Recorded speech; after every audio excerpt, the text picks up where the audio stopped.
Brothers and sisters, a lot of us are jealous and upset with folks because it seems like they're advancing, they're moving forward. Some of us keep eyeing brothers and sisters who are about our age. We won't show up to their celebrations because it strikes us some kind of way. It seems like that they're younger than us and we ought to be further than them. And listen, you're judging the wrong stuff. People produce according to what they're eating.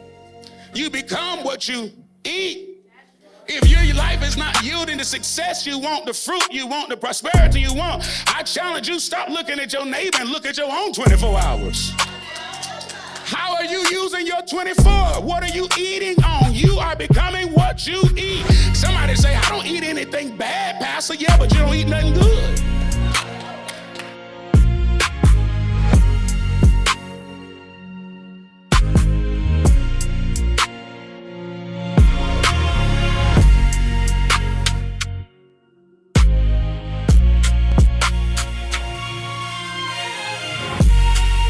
Open your Bibles with me to Joshua chapter 1, verse 8. I want to pick up where I left off at last Sunday. I want to continue on my journey of dispelling the wealth transfer myth, misappropriation of scripture, and false hope that's been given to the church, thinking God's going to rob somebody else and make us blessed. I want to show you the only biblical way the scriptures give for us to be blessed, to be prosperous. And I want you to know that prosperity is the will of your Father for your life. Your Bible talks about money. Your Bible talks about prosperity. Your money talks about blessings way more than it does any other topic. And it speaks to the prevailing heart of God concerning his people. You know, how many of you heard that old saying, God ain't make no junk? What was it? I can't remember who came out with it. He said, I know I'm somebody because God didn't make. Oh, how many of you believe God poured his best into you? You know, and I'm not trying to make us into little demigods. I'm not trying to make us into, idol worshipers. I'm not trying to say that that you being human should be, put on a pedestal. But I do want you to know that God put his best stuff in human. Oh, you are pretty. It is pretty super to be human. All right, maybe I won't call you superhuman, but it is pretty super to be human. You know, it is the imago Dei. It is, you bear his image, and I want you to know that bearing his image is part of the assignment. You know, he wanted somebody that looked like him. Look at somebody and say one more time, I know I'm somebody. Yeah, Psalm says I'm fearfully and wonderfully made. He took time with me. I ain't never been able to count the hairs on my head. Sure can't count them now, but he know every one of them. And he know them by, number. Okay, hallelujah. Anybody know what I'm talking about? I mean, every once in a while, you just got to think about how intelligent your God is by looking at the intelligent designs around you. And every once in a while, start with yourself and stop cursing yourself. I know you don't like your nose, but God gave you that nose. Ebo Shah, I walked right in somebody. Woo, I was in the mirror with you. You stop talking about yourself. One more time, shout it, I am somebody. Hallelujah. That's going to help somebody the rest of this week. Are you at Joshua chapter 1 yet? I want to pick up where I left off, and then I'm going to jump over into Matthew. I want to show you the formula. I talked about the myth. I gave you the mandate. I glossed over the formula.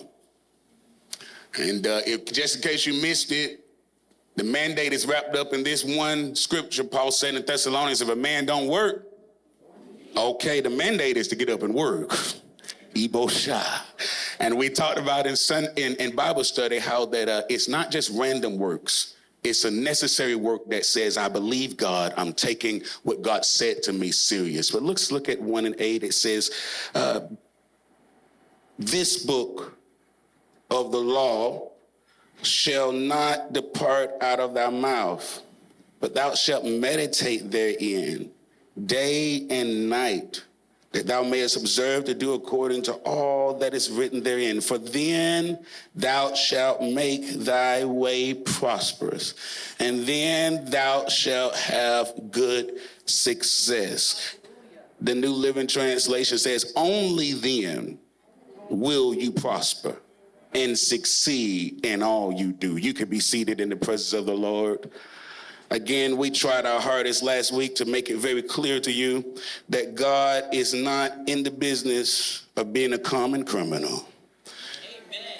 He don't rob folks to make you blessed and prosperous. You understand what I'm saying?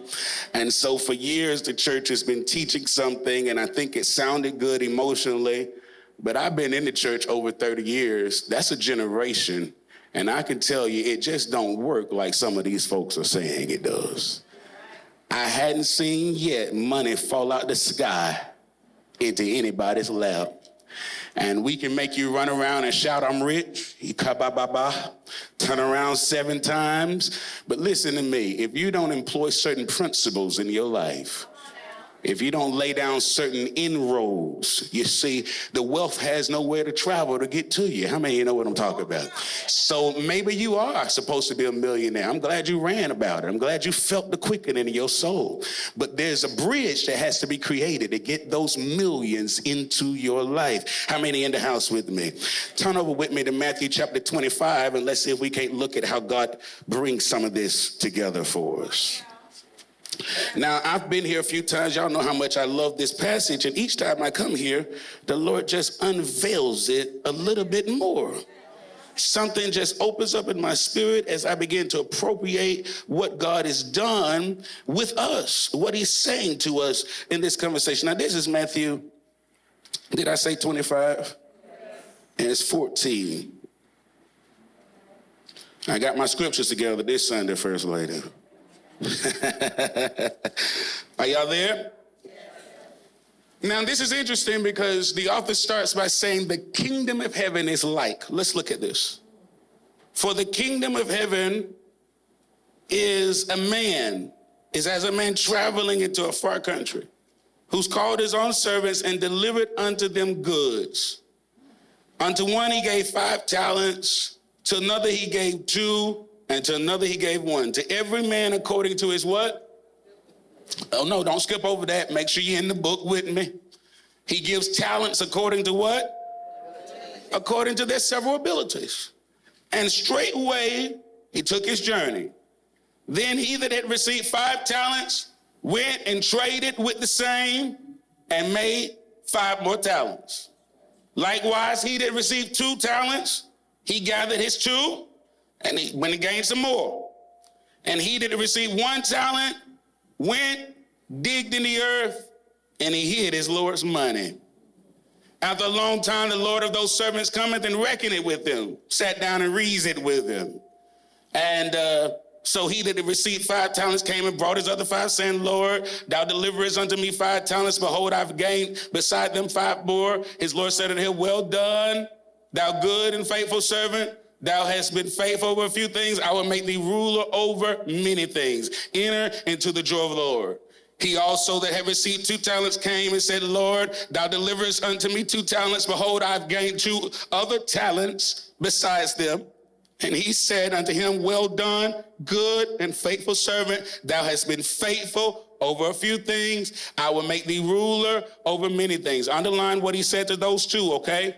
He says the exact same thing to both of them. I want you to pay attention to what he does not say to the 3rd one.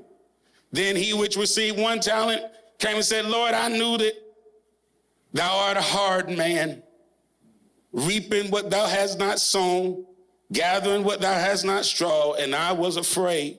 And I went and hid thy talent in the earth. Lo, there thou hast what is thine. And the Lord said unto him, thou wicked and slothful servant, thou knewest that I reap where I sow up not, and gather it where I have not strawed. Thou ought to have at least put my money to the exchangers. And then at my coming, I would have received my own with some interest. Take therefore the talent from him, give it unto him that has 10 talents, for unto everyone that hath shall it be given, and he shall have abundance, but from him that hath not shall be taken away even that which he has. I want you to really, really draw in on verse 29, because here is a key. For everyone that hath shall be given, and he shall have abundance. But from him that hath not shall be taken away even that which he has. Brothers and sisters, the conversation is over stewardship. It's over how we handle what God has put into us. And we get an idea. I started in Joshua, which means the Lord saves. We get an idea of how God thinks right there. He says, Joshua, I want you to meditate on the law of God, on my law. Don't let it escape you. Think about this day and night. And as you're meditating, you're going to discover something. Prosperity is your job. Success is your job. Write that down. Y'all looking at me like that ain't the revelation. That is the revelation. Prosperity is your job. Success is your job. The question is, do you know what God requires for prosperity and success to be a commonplace experience? So what you think about matters. I started out this conversation trying to get you to see yourself differently.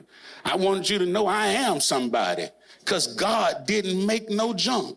Why did I start right there trying to get you to shift how you see yourself? Because how you see yourself, how you think about yourself matters. And I tell you, the devil's done a number on some of our minds. And if you're still seeing yourself as a grasshopper in this season, there is no way you can walk in and possess the giant-sized mountains God has promised for you. Hello, somebody. Now you understand what was going on with Israel when God called them to their promised land experience. They kept saying to themselves, we're grasshoppers, we're grasshoppers, we're grasshoppers. That's a clear sign to me what law you've been meditating on. If you see yourself as less than, if you see yourself as a grasshopper, if you see yourself as inept, if you see yourself as inadequate, if you see yourself as insufficient, that tells me what you're spending time thinking about. Brothers and sisters, the word of God shapes you up, starting with who you are, who your father called you to be. As you meditate on the word of God, you realize you're not a mistake. You realize God was intentional about everything that he did. He'll take you back into Genesis and he'll show you right there in the very beginning how he put you here and he said, let him have dominion. Oh man, something shifts in you right there. Because when you start realizing you have dominion, you start talking back to some negative thinking.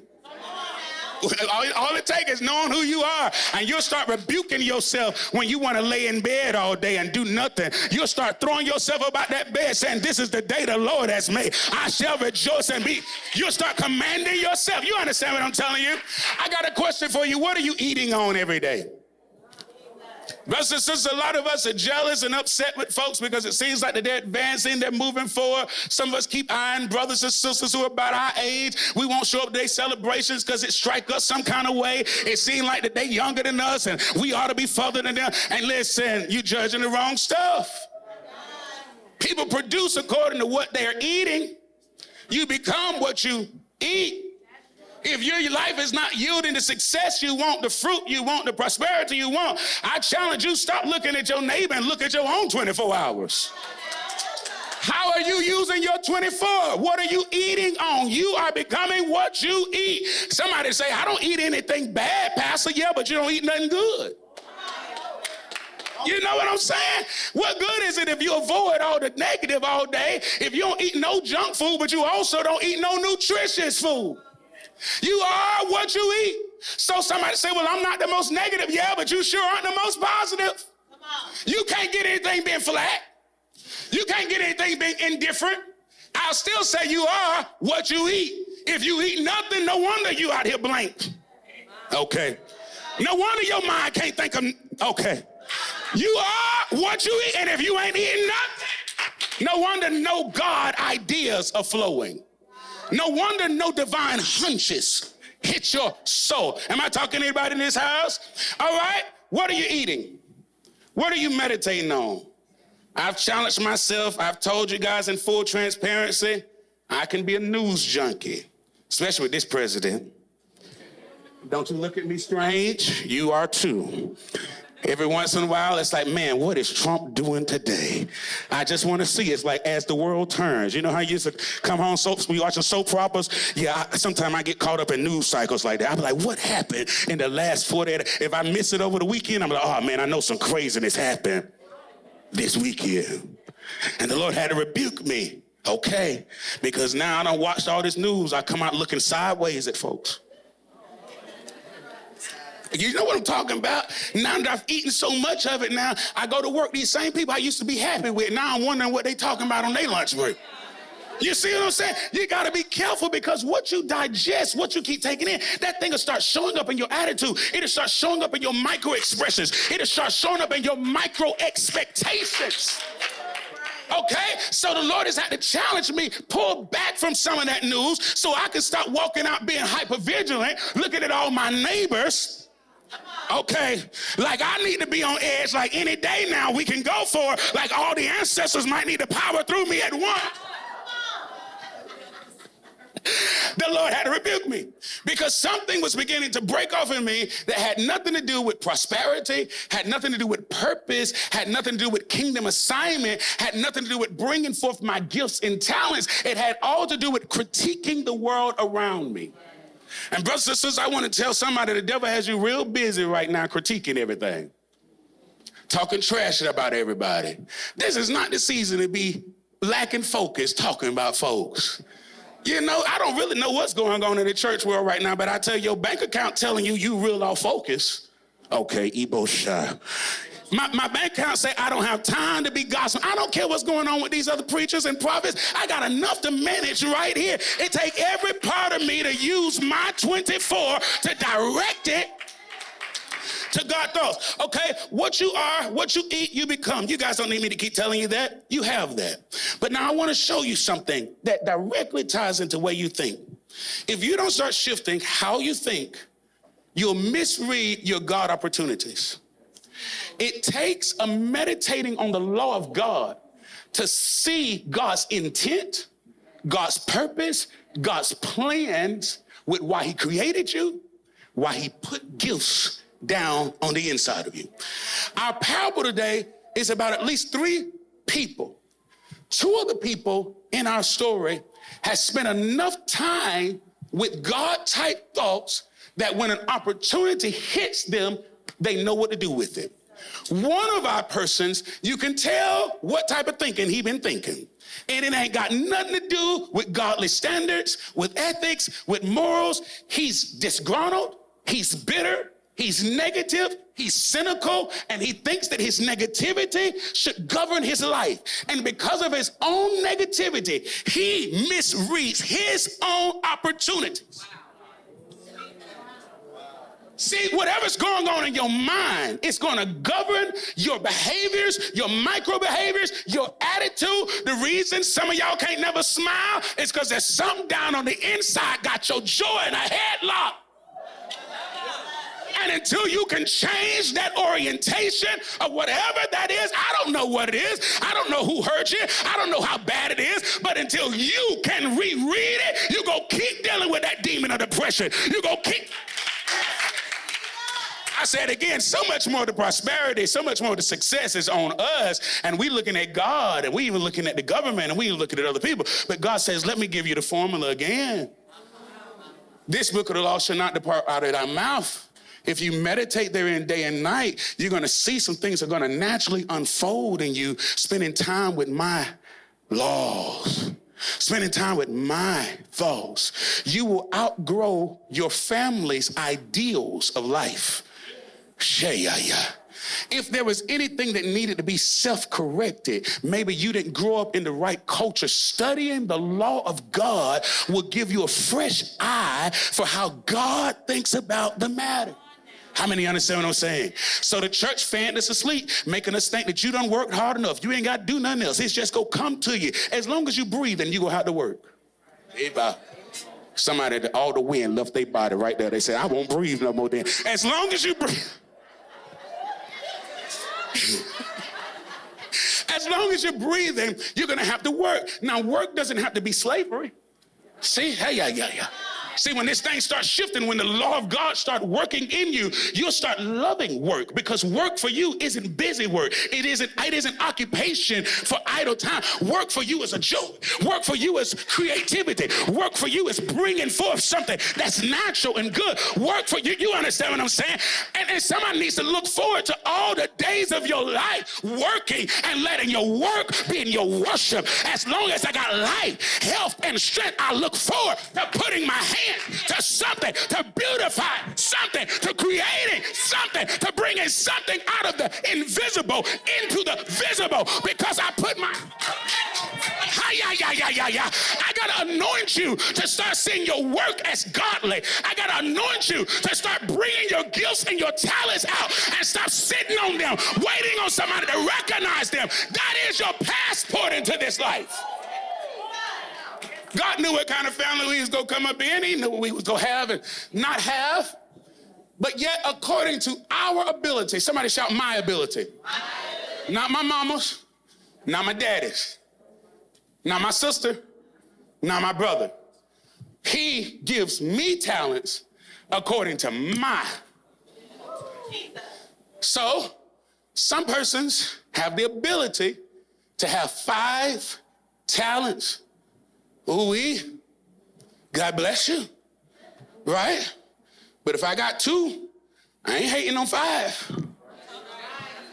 Because 5 must have an ability I don't have. Ooh, and somebody's gonna be real blessed when you stop trying to make yourself have the ability somebody else has. 2 would never have been able to produce if 2 wanted to be 5. 5 had to be 5, 2 had to be 2. In order for them to produce to the level they needed to, they had to respect the fact they were gifted according to their ability. Saints, one reason some of you can't prosper is because you refuse to move according to your ability. You keep looking at other people, looking out and looking over, and if it look like they're doing it good, you say, I can do it too. But God did not gift you according to their ability. He gifted you according to your ability. If you say ain't it was and tis it is, God gave you an anointing for ain't it was and tis it is. Stop trying to pick 14-letter words, impress people. Get out with your ain't it was and tis it is and let oil. But when you want to be everybody else and you compare and you contrast, you dishonor your creator.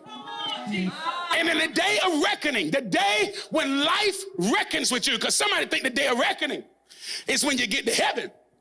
No, the day of reckoning is right here on earth. When you meet certain situations and you don't have what it takes to fund it, to promote it, to push it. And you're going to look around, you're going to say, God, why would you even give me the desire and not bless me? But the day of reckoning is when the master comes and say, what have you done with what I put in your hand? Some of you think it's God that failed you. You failing you because you refuse to get up and use what God.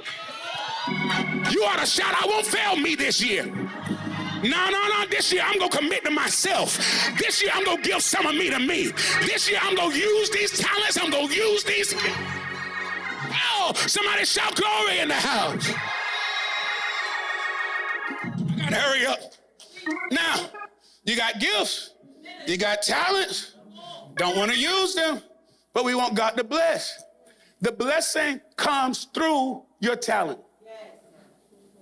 Now, everybody may have the same talent.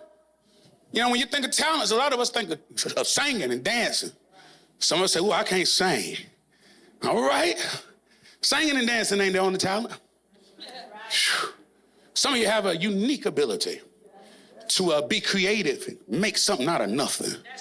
I mean, just take it out of thin air and it just becomes something. What them little beanie hats is you making? God just keep giving you ideas. Some of them look like little flowers. And I see what God... So, see, some of you just have a unique ability to just pull something out of heaven. What's that God gave you guys? Didn't you just call me up the other day, say God gave y'all a band or something? And you're working on some stuff now with some... Okay. Yeah, see, sometimes God just give you a way to pull something. Everybody's gift and ability won't be the same, but God is giving you something that you can work with. I want you to spend some time this year figuring out what is your something. Because now once you identified, here it is. You must spend as much time as necessary to develop it so it produces. It's not enough to identify your talents anymore. What can you get good at? What can you get better at? What can you get best at? What can you be better at than most? See, once you identify what God gave you, you got to pull that thing out of there and you got to develop that thing. The scripture says your gift will make room for you. Somebody shout glory. Thank God that my gift make room for me. I heard Pop playing the other day at a jazz event. Amazing musician, saxophonist, flutist, and everything else, right? And his gift makes room, and it will bring great men before him, right? But if it's underdeveloped, when great men get to it, they say, that don't sound as good as. You got to keep sharpening your craft so that when great men come to you, they don't come to you and walk away. Oh my goodness, some of you want to get before the great men so bad, but you got to keep developing so that when great men see and hear, they say, oh, we could do something with that. Can we record this? Can we take this to the next level? Can we promote this? Am I making sense to you? Develop your gift, develop your talent, sharpen it to where you are second to none, and it gives people something to work with, something to be promoted, something to be put in the marketplace, something that has a price tag attached to it. Now, when I start talking like this, the church don't shout amen. Amen. The church don't shout amen. They don't take no notes. They just look at me. Now, if I was in here turn around 5 times, the Lord getting ready to give you a house, I see a brand new BMW pulling up at your front door right now. Folks are like, oh, they go. But when I give you the truth, when I tell you that it ain't falling out the sky, if you want a Mercedes, you're going to have to get yourself up, get your budget together, get your credit together, and walk down there and stop putting oil on folks' car and go in there like somebody and sign your name on the dotted line and walk out with one. I ain't got to keep all of these folks' stuff down, naming it and claiming it, grabbing it and blabbing it when I develop my gift. And church go, holy hush there.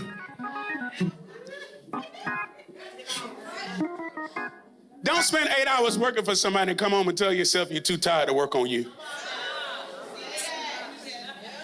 Don't spend 14 hours, 16 hours, 20 hours, then come home and brag and tell everybody, I go to work. I know you do, and you're not lazy, but you might be missing your focus. You might be misguided, and the enemy might be hijacking your energy. And by the end of 20, 30, 40 years, you end wasted and still haven't developed what God put in you. How many of you are tracking with me? So one man had 5 talents. That was his ability. He took his 5 and he got 5 more. That's how you know he was given according to his ability. His 5 did not overwhelm him. His 5 did not topple him. If you got 2 and you got 1, you be looking at somebody with 5 saying, you doing way too much. Shut up. You not wired like them. You don't have the ability they have. God literally gave them 5 different talents. They are able to work all 5. You stay focused on whatever God gave you. 5, stay focused on your 5. I know sometimes you feel overwhelmed. I know sometimes you feel like, God, what is going on? But he wouldn't have given you 5 unless you had the ability not only to work the 5, but to work the 5 so efficient they produce 5 more. Now you're managing 10. Come on. Some of you are overwhelmed and you're listening to 2s and 1s tell you what you need to slow down with. You need to speed up. Your ability is different than your 2 and your 1. You could have come from a 2 and a 1 mama and daddy. They don't know what to do with a 5. They don't know what to do with a 5. You are doing way too much. I don't even know what to support with you right now. Stop asking mama and daddy for support. Do your 5. Come on now. No. It's not everybody's word, but some of you have always been too much for people. Yeah. If you're too much for them, they not your people. I might have come through your womb. That don't mean I'm your people. We could be 2 different. Oh. You can't keep getting fantasy talked out of it, discouraged by parents even who just don't see. God gave you 5. And if he gave me 2, I can't even encourage your 5. You are wired so different than me. I don't even have a point of reference for what to say to you at 5. You listening to me, 5s? Stop talking to 2s and 1s thinking they're going to advise you. Now 2. 2 and happy. 2 say, I don't need no more. I'm efficient. I ain't got but 2 hands. 2 is efficient. 2 said, thank you so much. 2 took they 2 and they said, I'm going to work with these 2. Ooh, 2 was consistent. 2 said, I ain't as dynamic as 5, but I'm consistent. I know how to be consistent with what God gave me. I know how to move in a rhythm. I can at least handle this. You understand what I'm saying? 2s, where my 2s at? You ain't as dynamic. You ain't all over the place. But baby, if God puts something in your hand, you're not going to let it go. You're going to commit to it. You're going to work with it. You're going to figure it out. And the more you figure it out, the more you're going to learn something. The more God's going to show you something. The more God's going to show you the law of multiplicity. The more God's going to show you how to simply bring growth into your life. You checking with me? Not everybody has the same grandiose titles. Not everybody has the same grandiose gifts. Not everybody else has the same grandiose abilities. But according to your ability. Now look at 2. Steady 2. Just constant. Just doing what 2 know to do. 2's consistency still brought 2 more. 2's consistency didn't bring 5 more. Because 2 hadn't developed to get there yet. But 2, in its consistency, at least developed enough to get 2 more. Look at somebody and say, prosperity is up to you. Because now, isn't that the definition of prosperous, of success? If I have here and I gain more without loss, is that not a profit? Is that not success? Look at somebody else, say, prosperity is up to you. Now, here's where most of us are, and this is why we're broke. We have a gift. We have a talent, at least 1. You may not have 2 and 3 and 4. You may not have 5, but you got 1. What you're thinking about matters. I can tell what you've been meditating on. This one hadn't been meditating on anything good. This one been watching the news. He been seeing the economy going down. Oh, it ain't gonna get no better no time soon. This one has become pessimistic. They see no good. All right? So they take their talent, say, I'm not developing nothing. They become very nihilistic. Life means nothing. Why? Why should I do any work? Why should I do anything more than the minimum? Nobody's really gonna win. Everybody go die broke anyway, no matter how much you get in this life. You know, you heard them type of people? Spiritualize laziness, justify small and limited, telling themselves they ain't gonna be here long anyway. I don't need all that. You don't need all that either. See how they try and get in your head? Loose here, tell me what I need, because you, okay. Nihilistic people, pessimistic people, negative people take their talent and they bury it. They refuse to do anything with it. It's almost like they're trying to spite their mama, their daddy, the creator, everybody. Nobody's going to make them do anything with it. But the words come from the creator, from the one who gave the talent, not from the society. When he calls them slothful and wicked and say, depart from me. See, that's a consequence in life. It's not when you get to heaven. It's all the no's you keep getting on earth. I wish I had somebody in this house. You keep burying your talent. You keep refusing to participate in God's grand design. You keep rebelling against all manner of goodness in your life. How can prosperity find you? How can success walk you down? You resist all natural laws. You refuse to participate. You refuse to work. You refuse to let goodness flow through you. How can goodness abound to you? One, you've got to change your attitude. You can't say within yourself, well, I knew you was a hard man and you wanted money you didn't even deserve. Huh? You wanted something from me that you didn't even deserve. Huh? And you would think that the master would be offended. He wasn't. Since you knew that, since you knew I was the kind of person who would want what I have not sown, since you knew it, why didn't you at least have the wherewithal to take that little you had and commit it to something where it would grow? Why didn't he? Because he didn't have a growth mindset. He didn't have a mind that would even participate with minimum growth. You see it? And this is where most of us are, and this is why when the pastor starts talking about wealth is about to fall in our lap, that's so much easier to receive than it is for me to undig my treasure and employ it. Figure out how to use it. If all God gave me was one, I'm not going to keep insulting God by telling him he didn't know what he was doing to give me one according to my ability. I'm in the spirit right now. Somebody's buried your talent too long. You've got to unbury it. And I don't know what it is for you. I don't know what God put in you that you've got to start unearthing. But I do know that for most people who start burying their talent, it is the area where they receive the most criticism.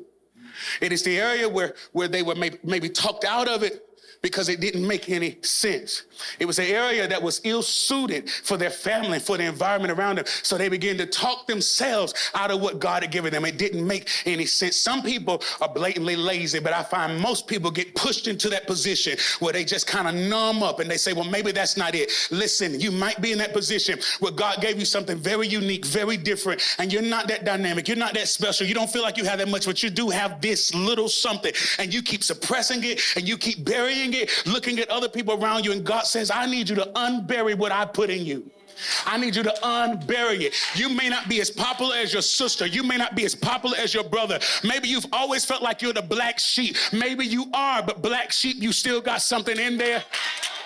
I'll say it again. Maybe you are. Maybe you are the black sheep. Maybe you were always the black sheep because you had something different down in there. What you're calling the black sheep is folks not knowing what to do with your difference. You've always been that difference. Now I need you to lean into it. I need you to crave understanding you're different.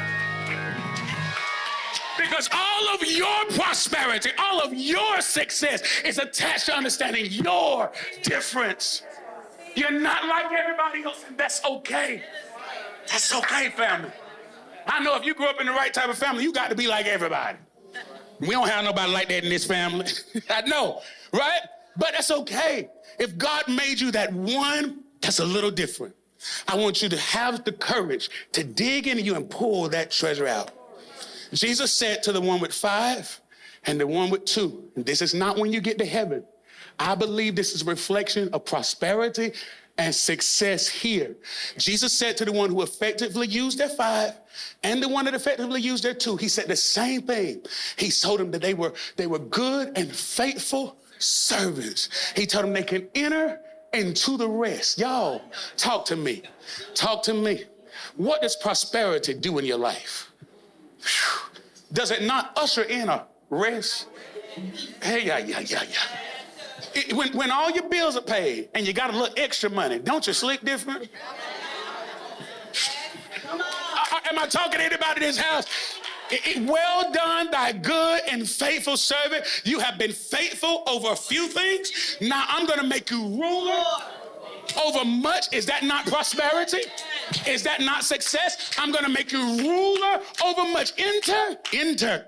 Oh, somebody need to enter in. Somebody need to know it's your season. Things are getting ready to pick up for you. Things are getting ready to prosper. You've done all the necessary work. You've been invested into yourself. You've been invested into all 5. You pulled out the 2. You dusted off the 1. You repented. Somebody needs to know now God is saying you've been faithful. Come here, I got something for you.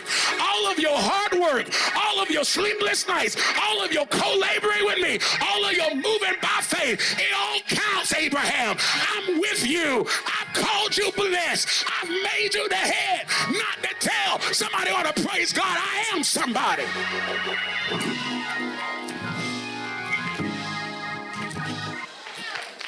We're finishing here. The only result for someone who participates with God, pulling out their talents, using their gifts, being a blessing where they can, you know what I'm saying? Yeah. Is prosperity. That's right. Because God's going to also judge your faithfulness, your stewardship over that he put in you.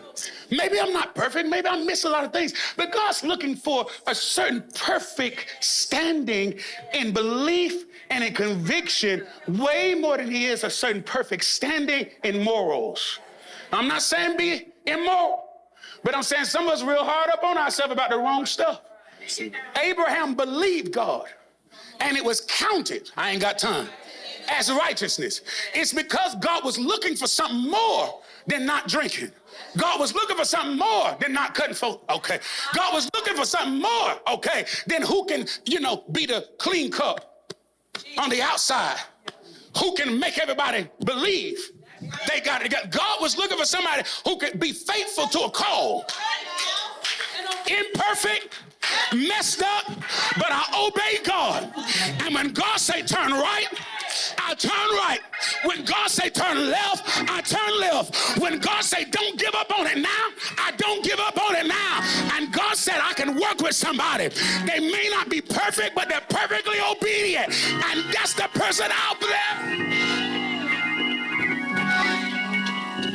I know you still miss it sometimes, but can you be faithful to that God put in you? Get up and use it every day, flaws and all. Let God know that you're going to be faithful to that he's given you to do. As long as I got breath, Lord, I get up and I help again. I'll get up and I'll push again. I want to tell somebody this, something you're doing for free, because somebody's still trying to source it. You listen to me, say, Lord, what's my talent? Where is it? I don't know. Maybe this will help you. Something you're doing for free right now could make you millions. Come on now. It's a hobby. Some people tell themselves, well, I like it, but I don't want to make no living of it. Good, just do it as much as you like it. You'll be surprised how God might have given you a holy rhythm. You ain't even got to do it every day. If you do it when you like it, it might be blessed right then. Like folks going, I'm almost there where I can live off residuals, where I want my work to be. Now, y'all can take this vision if you want to. That's fine. If I look up and I see you too because you done snatched the vision, that's fine. I'm almost there, daughter, where I can just write one book and I get paid enough off that one book.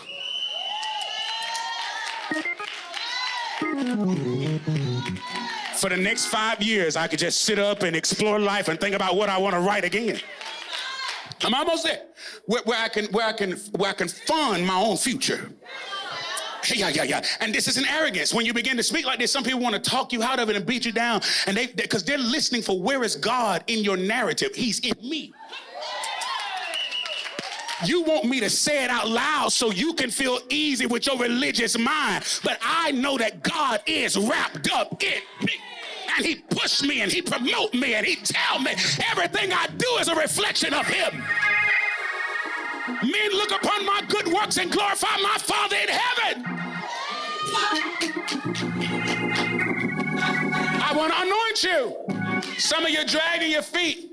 You're waiting on the fall. You got it, baby. You got talents in there. You got gifts. I've been seeing it too. Some of y'all been waking up. I'm happy.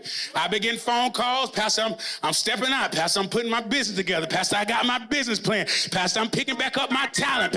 Ooh, your pastor happy too, baby, because you getting ready to win. I'm not telling you to quit your 9 to 5 right now, but ooh, in the next 12 to 18 months, I look forward to it. I look forward to your early retirement. Oh, I look forward to it.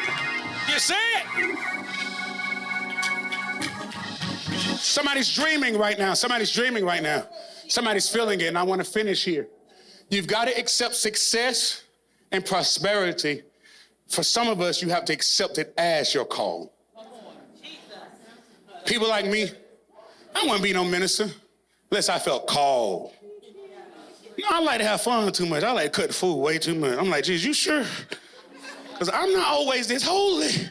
I had to die 1,000 deaths to get up here and be holy for y'all. You hear me? Yeah. But I know I'm called.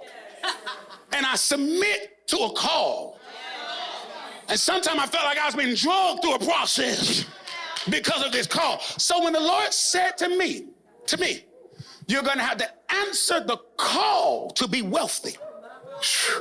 Like you answered the call to preach. I already knew certain parts of this wealthy journey I wasn't going to like.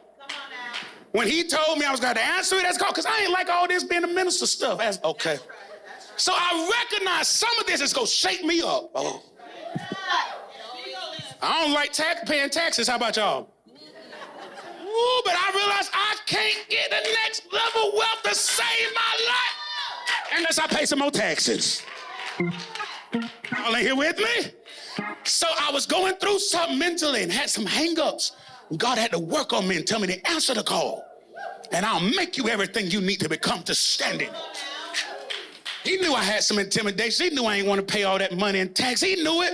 And he said, if you'll walk with me, I'll show you how to navigate that. And I'm talking to somebody in this house. You have fears and suspicions, but God is calling you. It's more than just a desire of yours to be successful. You really are called. You're called to be the blessed one, to be the difference maker, to be the financier. You got nieces and nephews going to school on money you sent. You got, some of you need to have it in your spirit. For your parents die, you're supposed to build at home. You are part of the fulfillment of prophecy in their life. You don't even see it yet. God's already anointed you. So I need you to believe in yourself. Somebody's getting ready to, Augusta has only been the preparation for you. And I've tried to tell many of you this before. Maybe you've only known this area. Maybe this is where your family dropped you off at. But Augusta was never supposed to be your holding pattern. And over the next 12 months, God is preparing you for what's beyond Augusta. And I just need somebody to know that the business you're putting together is not just for the CSRA. And if you're looking at folks' bank accounts in your generalized area, you're thinking too small. God's getting ready to let somebody be based here, but your business is primarily in California. What's happening for you is primarily in the West Coast there. And God is doing a great work for you. You're here in Augusta, but your business, your reach is further than. So you're going to have to prepare your business to reach. You're going to have to prepare yourself for international. And somebody's going to have to push. Glory to God. You have products, you have things that are in you. It's not just supposed to be here at the flea market. Take wings. Hope I Sunday to your side. And I want to speak to every creative in the room. I want you to believe in yourself, creatives. If God stir you, put that pen to pad. It's time to get it out of you. The next generation has need of your revelation, of your wisdom, what you've gone through. Stand on your feet right now. I want to release you into some of this. I want to just prophetically stir you. Every creative, every author, every musician, every book writer, seminar presenter, inventor, curator, I anoint you. The Lord brings forth new ideas. The Lord gives you divine hunches. The Lord brings forth new energy and renewed zeal.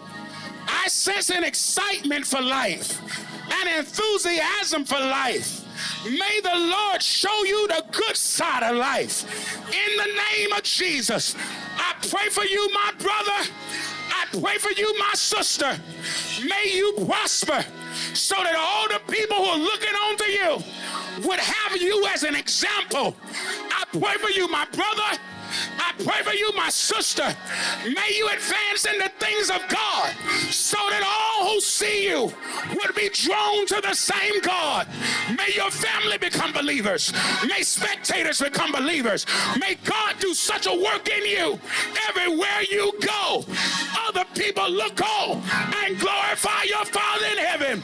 I prophesy next level connection. I prophesy next level development. I prophesy next level education. I prophesy next level certification. I prophesy next level recognition. Your God controls all. Your God opens up the door.